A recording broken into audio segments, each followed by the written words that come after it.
What if I told you the survival guides are wrong? Everyone talks about bunkers, prepping, and escape routes. But they're missing the elephant in the room.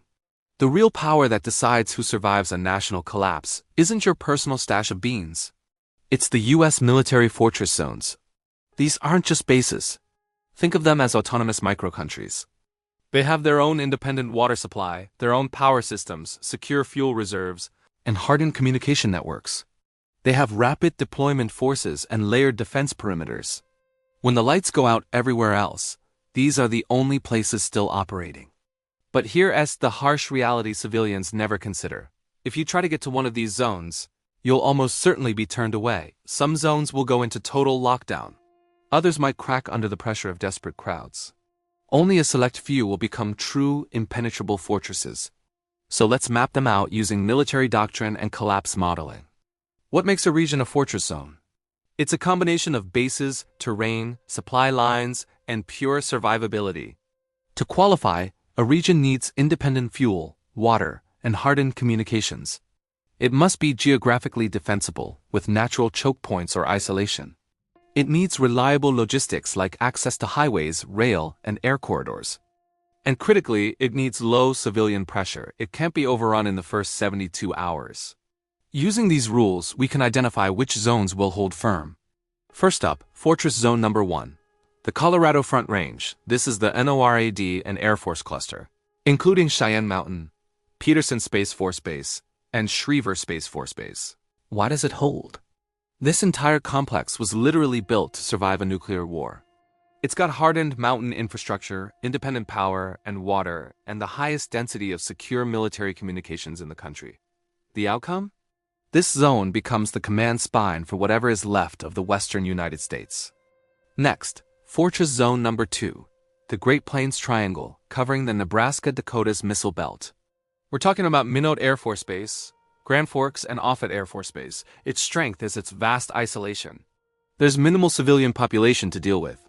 The missile infrastructure is already hardened, and it sits on top of massive underground fuel and logistics networks. The result? This would be the single hardest region to breach and likely the most stable military zone in a full-scale collapse. Next, we head southwest to Fortress Zone 3, the Desert Defense Ring. We're talking Nellis Air Force Base, Yuma Proving Ground, Luke Air Force Base, and White Sands Missile Range. The secret here is the landscape itself. These bases are surrounded by enormous exclusion zones. There are no forests to hide in, no floodplains to worry about. The desert acts as a natural, brutal perimeter. This is where America's top weapons are tested and its air superiority is honed. In a collapse, this zone becomes the impenetrable air shield for the entire western U.S. Now let's look north, to Fortress Zone 4, the Pacific Inland Shield.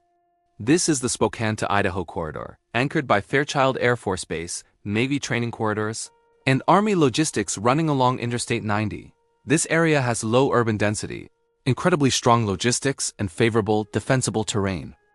Most importantly, it provides a direct link to other inland strongholds in Montana, Idaho, and eastern Washington. If the West Coast collapses, this corridor becomes the primary evacuation and resupply route for military forces. Moving south, we find Fortress Zone 5, the Redstone-Huntsville Aerospace Triangle in Alabama.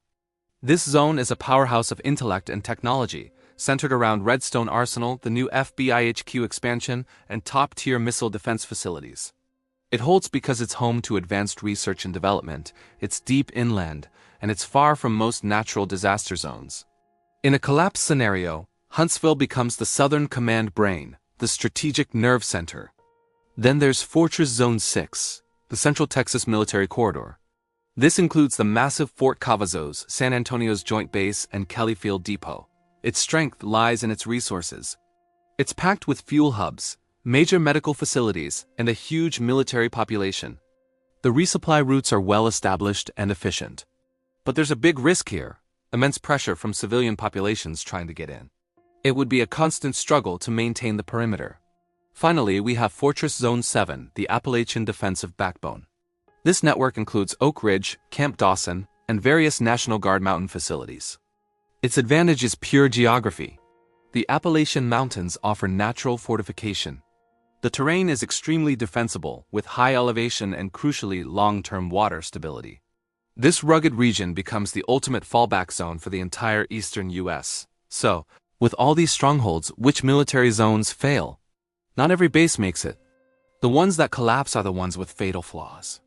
Coastal bases are a death trap.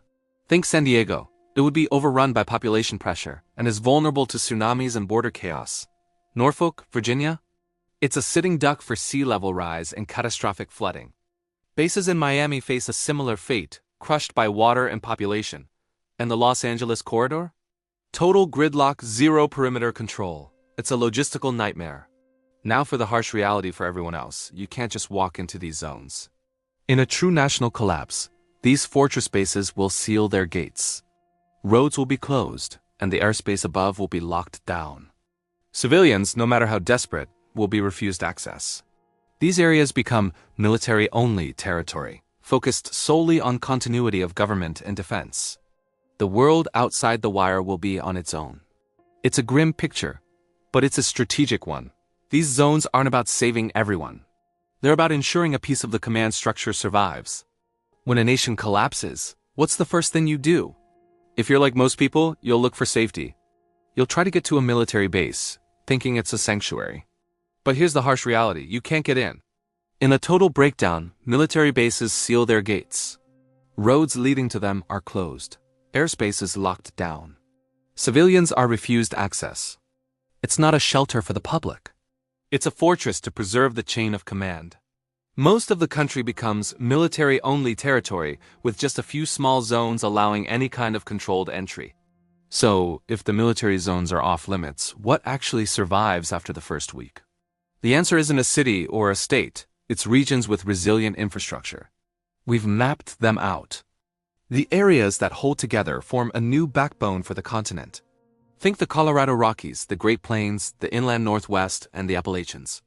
This is what we call the new continental continuity map. In a collapse, safety isn't about luck, politics, or where you live now. It's about being in a place whose systems don't break. Most people will make a desperate run for those military fortresses. Very few will even make it there. And almost none will be allowed inside. These zones weren't built to save you. They were built to ensure the government continues.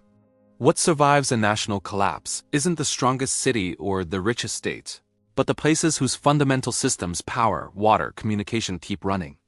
These are the fortress zones. And this is just the first layer of the map. The real chaos begins when civilian desperation slams into military defense lines. What happens when the fuel runs out? Fuel is the lifeblood of civilization. When the refineries go dark, everything else follows. If you want to see what that looks like, watch our next episode. The refinery collapse sequence. What happens if America loses its fuel nodes? This is 0 Hour Atlas. We don't predict doom. We map what survives. Thanks for watching, and make sure to subscribe so you don't miss what's next.